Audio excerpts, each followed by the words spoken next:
Se você não puder falar que o Evangelho é a maior notícia do mundo, eu quero que você realmente questione se você conhece o Evangelho de Deus, que enviou o seu Filho Jesus Cristo para nos resgatar do pecado e nos dar vida eterna.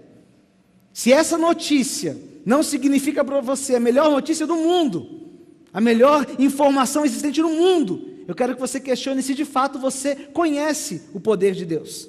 Se nós entendemos que a nossa vida está perdida, e quando eu descubro que Deus fez algo para resgatar a minha vida da perdição, e hoje eu sou livre, essa é a notícia. E essa notícia só não é sensacional se você achava que não estava perdido.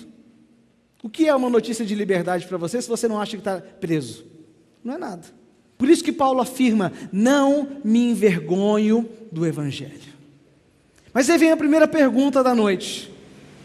E a pergunta é, mas que Evangelho? É o Evangelho que é poder de Deus para salvar, que é poder de Deus para libertar, para emancipar o homem, o ser humano, da sua condição decaída do pecado. O Evangelho que te empodera. E ele diz, você estava preso, agora você está livre. Você estava cativo, agora você pode vencer e viver por causa de Cristo. É esse Evangelho que eu não me envergonho. O Evangelho de Deus é Deus falando em nosso favor, e Ele diz, eu já fiz por você, não tem nada mais que você precisa fazer. Tudo que você tem que fazer é falar, eu aceito, eu recebo. Eu aceito o que Deus fez por mim, porque todo o trabalho já está feito. E essa é a graça, essa é a alegria do Evangelho de Cristo. É esse Evangelho que eu não me envergonho. E se você não conhece a alegria que emana do Evangelho, fique atento a essa série de mensagens.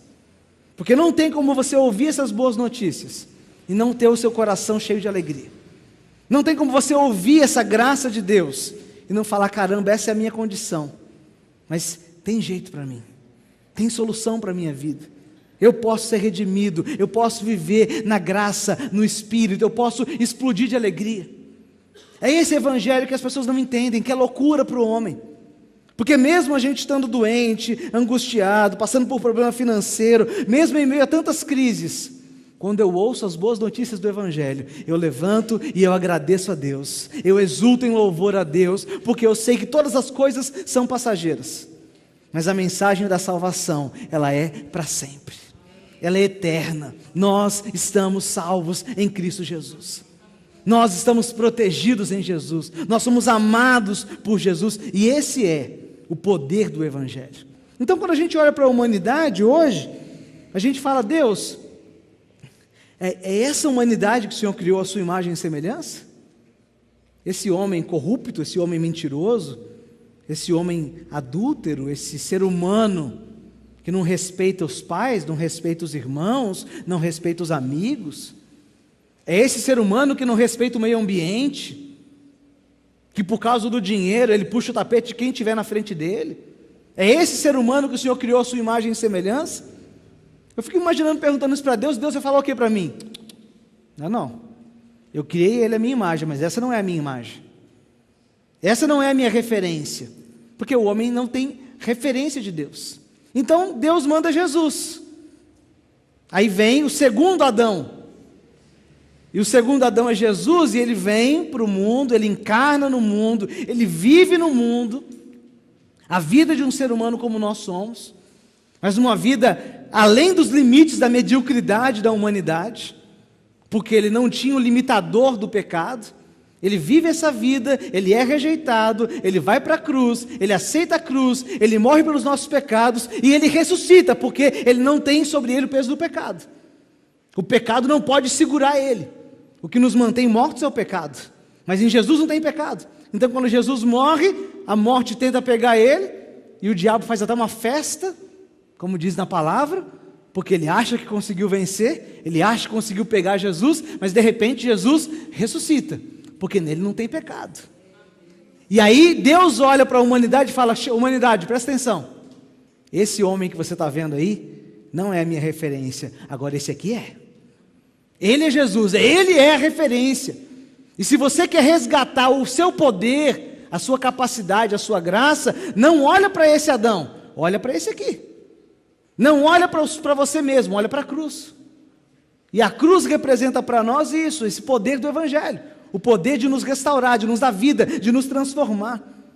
Porque o nosso comportamento, a nossa vida distante, o nosso pecado incomoda Deus, porque Deus não nos criou para isso. Deus não nos criou para essa condição que estamos vivendo. Deus nos criou para amar e ser amado. Deus nos criou para o respeito. Deus nos criou para a graça. E quando Ele olha para a humanidade e vê o comportamento da humanidade, isso incomoda Deus. Por isso que nós precisamos do Evangelho.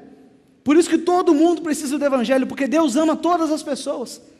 Nós precisamos do Evangelho porque ele é a boa notícia de que Deus está nos chamando de volta. Deus está nos emancipando, nos libertando, porque nós estamos presos nesse corpo. E o corpo que nos prende é um corpo cheio de vontade. A gente tem vontades, a gente tem desejos, a gente tem ansiedades. Tudo isso é uma resposta à nossa natureza, a gente está preso nisso. Mas o Evangelho é o poder de Deus para nos fazer viver nesse corpo, mas nos viver livre dessa condição de prisão, de distanciamento de Deus. E quando você entende isso, eu digo, o Evangelho chegou, o seu coração tem que se encher de alegria. Porque esse é você, esse ser humano irracional, como Adão. Mas agora Deus fala, tem um jeito de ser diferente. Mas não depende do seu esforço. Só depende de você falar, obrigado Jesus, porque o Senhor fez isso por mim. Já está feito por você. O caminho já está aberto. É só você decidir ser governado não mais pela sua natureza, mas decidir ser governado pela natureza de Deus. É dessa situação que o Evangelho tem o poder de nos libertar. Dessa loucura total